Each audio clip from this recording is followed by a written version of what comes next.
Hello. आज हम start करेंगे फार्मेकोकाइनेटिक्स। ठीक है, फार्मेकोकाइनेटिक्स कुल मिला के हम इसमें लर्न ही कर लेंगे अपने जीआरजी वाले नोट्स। ठीक है, ड्रग। सबसे पहले ड्रग की डेफिनेशन इम्पॉर्टेंट है। ड्रग की डेफिनेशन क्या होती है?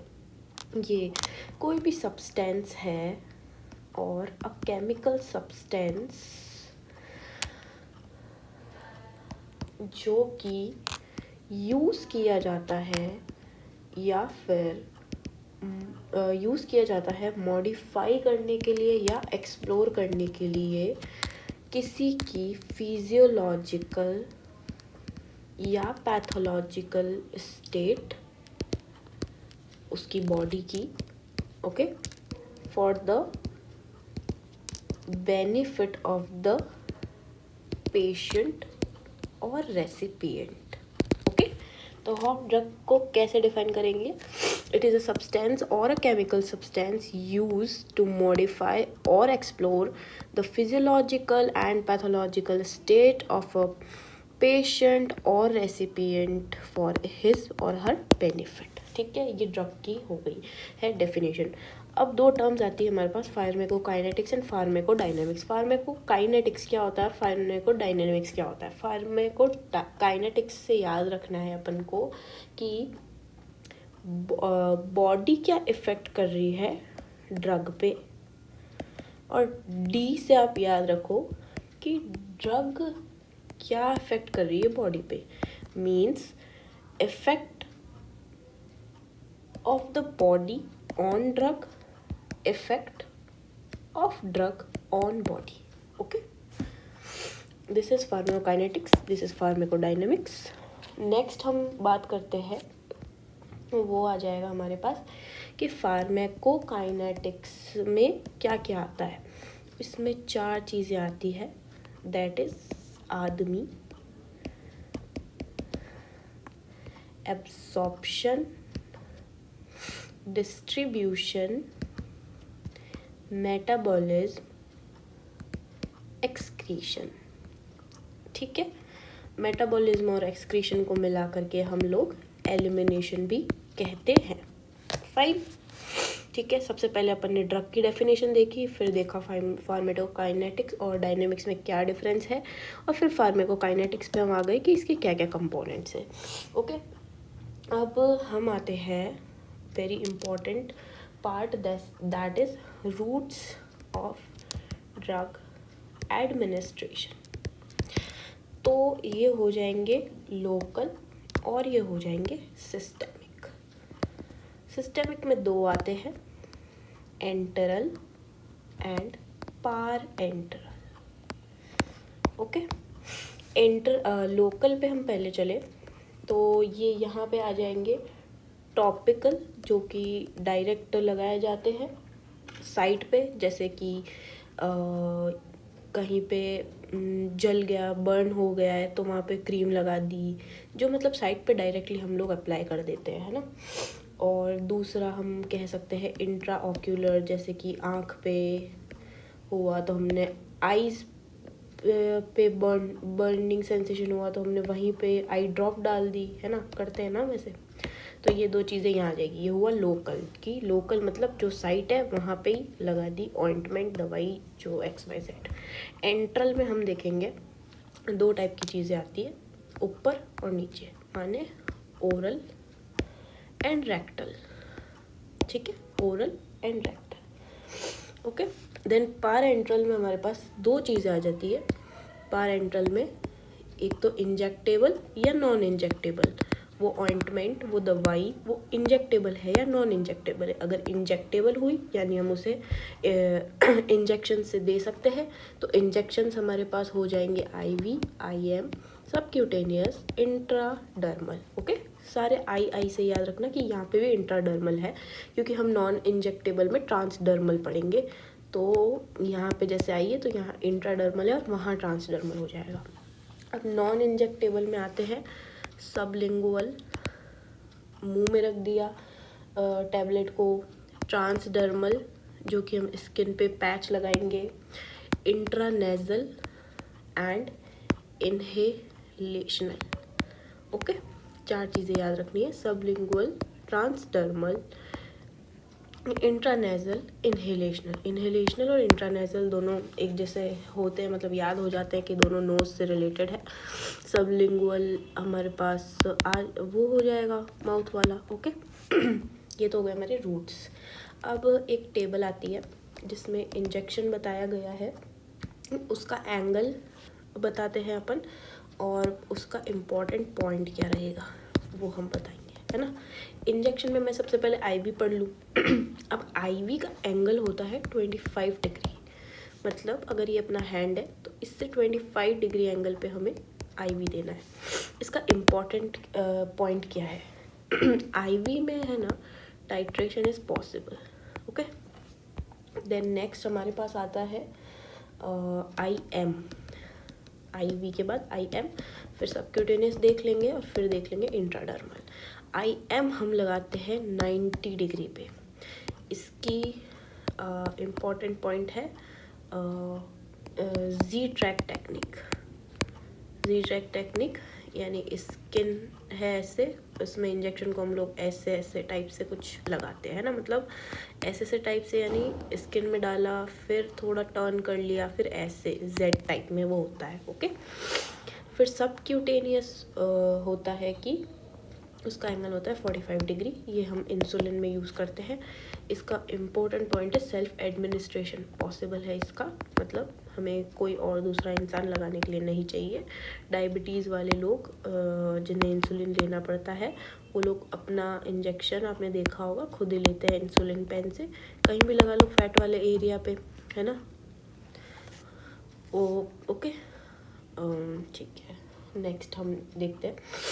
इसके बाद आता है इंट्राडर्मल, ये 0 डिग्री या फिर हम बोल सकते हैं कि लेस देन 15 डिग्री पे दीजिए। इंट्राडर्मल की खास बात हो गई कि ये एलर्जी टेस्टिंग में यूज़ आता है, ठीक है।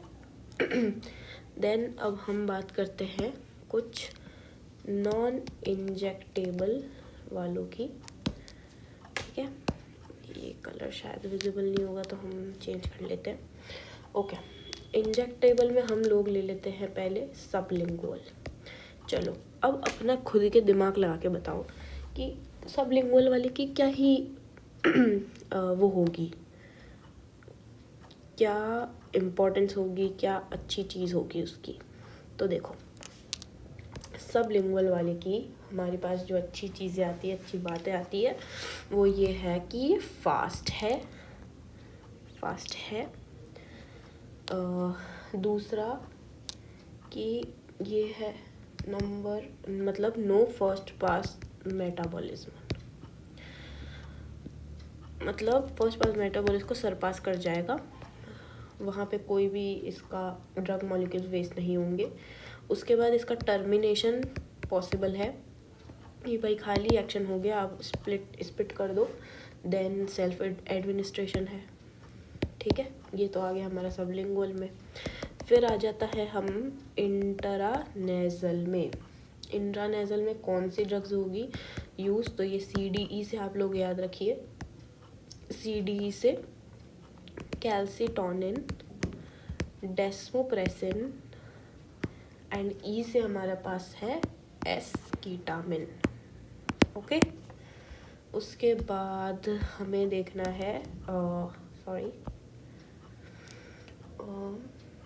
नेक्स्ट हमारे पास थर्ड आ जाएगा ट्रांसडर्मल। ये अक्रॉस द स्किन लगता है, इसके पैचेस लगते हैं, ठीक है, इसके पैचेस होते हैं, है ना। जैसे कि किसी को वो होती है मोशन सिकनेस, कार में बैठने से उसका जी घबराता है, तो उससे एक पैच देते हैं, उसे एक पैच लगाते हैं जिससे उसमें वो ड्रग होती है। एंड इसका एडवांटेज क्या है, ट्रांसडर्मल पैचेस का एडवांटेज क्या है, तो वो है कि सडन पीक्स जो होते हैं ना, कि अचानक से ड्रग गई और कोई पीक आ गया एक्शन का, वो अवॉइड किए जा सकते हैं इसमें, ठीक है। मतलब स्लोली ड्रग हमारी रिलीज़ होती रहती है और एक्शन होता रहता है, ठीक है। उसके बाद हम आते हैं फोर्थ पे, दैट इज़ इनहेलेशन। इनहेलेशन में हम माउथ या नोज से इनहेल कर सकते हैं। एग्जाम्पल हो जाएगा इस ड्रग का सालब्यूटामॉल। फाइन। अब आ जाते हैं फार्माकोकाइनेटिक्स के फर्स्ट कंपोनेंट यानी कि एब्जॉर्प्शन पे। चलो अब देखते हैं एब्जॉर्प्शन क्या होता है। एब्जॉर्प्शन ये एक प्रोसेस है जिसमें मूवमेंट ऑफ ड्रग हो रहा है, मूवमेंट ऑफ ड्रग हो रहा है फ्रॉम साइट ऑफ एडमिनिस्ट्रेशन से ब्लड में, मतलब movement of drug from site of administration to blood. ठीक है। अब एब्जॉर्प्शन किस पे डिपेंड करता है? 3 फैक्टर्स आ जाएंगे। इसकी लिपिड सॉल्युबिलिटी, ओके, देन हमारे पास पीएच आ जाएगी एंड फॉर्म ऑफ ड्रग आ जाएगी। एब्जॉर्प्शन डिपेंड करता है lipid solubility, form of drug and pH में। लिपिड सॉल्युबिलिटी, कोई ड्रग जो लिपिड सॉल्युबल है, ओके, कोई ड्रग जो लिपिड सॉल्युबल है वो एब्जॉर्ब होगी, और जो ड्रग वाटर सॉल्युबल है वो उसका एब्जॉर्प्शन नहीं होता है। बस इतना सा ध्यान रखना है कि लिपिड सॉल्युबल यानी एब्जॉर्प्शन होगा। ये first point. Second point, form of drug. देखो, अगर ड्रग लिपिड सॉल्युबल है और वहीं अगर कोई ड्रग वाटर सॉल्युबल है, लिपिड सॉल्युबल है मतलब जैसे कि वाटर सॉल्युबल है मतलब कि वो है आयनाइजेबल, है ना, वो टूट सकती है ना, एंड इस तरह से। और अगर कोई ड्रग लिपिड सॉल्युबल है मतलब वो है नॉन आयनाइजेबल, तो ये वाली ड्रग्स एब्जॉर्ब होती है, ये होगी नहीं होगी एब्जॉर्ब। ठीक है। आयनाइज्ड वाली वाटर सॉल्युबल होती है and they are not absorbed, non ionisable lipid soluble होती है and they are absorbed.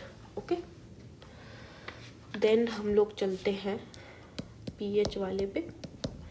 PH में क्या होगा, मीडियम सेम होगा तो ड्रग का एब्जॉर्प्शन होगा। एसिडिक मीडियम है तो एसिडिक ड्रग एब्जॉर्ब होगी,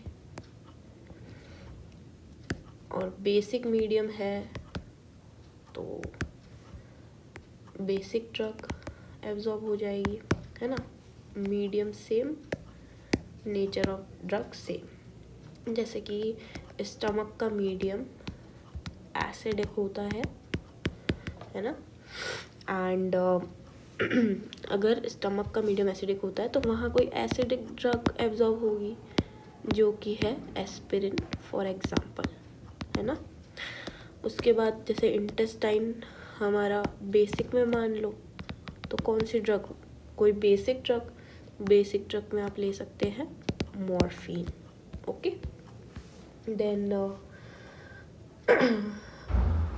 अच्छा, कितनी अमाउंट ऑफ ड्रग क्रॉस करेगी, है ना, तो ये कुछ फैक्टर्स पे डिपेंड करता है।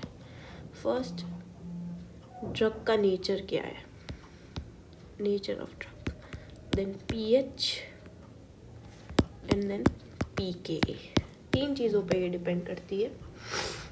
नेचर ऑफ ड्रग क्या है, पीएच क्या है, पीकेए क्या है। नेचर ऑफ ड्रग वही एसिडिक है या बेसिक है, एसिडिक मीडियम में एसिडिक करेगी, बेसिक मीडियम में बेसिक करेगी।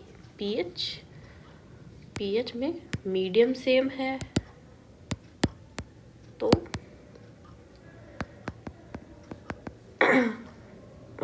मीन्स पीएच सेम होगा, सॉरी थोड़ा सा आउट ऑफ जोन। तो हाँ, पीएच में हमने वही जो ऊपर किया, हमने एक्सप्लेन किया था कि एसिडिक पीएच में acidic drug will absorb and basic pH में बेसिक ड्रग विल। ओके, पीके क्या होता है, जहाँ पे 50% ड्रग आयनाइज्ड है एंड 50% ड्रग नॉन आयनाइज्ड है। ओके या चलो नेक्स्ट हम लोग चलते हैं। एक टेबल है, तो उस टेबल में ऐसे है कि पीएच बता रखी है, लिपिड सॉल्युबिलिटी बता रखी है और वाटर सॉल्युबिलिटी। तो अगर पीएच 3 है, 4 है, 5 है, 6, 7, 8, 9, 10 है, तो लिपिड सॉल्युबिलिटी हमें याद रखने की 9.9 होती है। अगर यहाँ 9.9 हो गया तो यहाँ 0.1 हुआ, यहाँ 99 होगी तो यहाँ 1 हुई, उसके बाद इधर आई 90 तो इधर आई 10, इधर आई 50 तो इधर आई 50, यानी कि pH 6 पर pKa होता है, यानी कि 100 half of the drug is non ionised and half is ionised. Okay, फिर नेक्स्ट पे चलते हैं। यहाँ अगर 10% होगा तो यहाँ 90 हो जाएगा, यहाँ अगर 1 होगा तो यहाँ पे 99 हो जाएगा, यहाँ 0.1 होगा तो यहाँ 99.9 हो जाएगा, यहाँ 0.01 होगा तो यहाँ पे क्या हो जाएगा 99.99%। ओके, सो आगे का हम लोग नेक्स्ट वीडियो में देखेंगे। Okay, so keep studying, keep learning.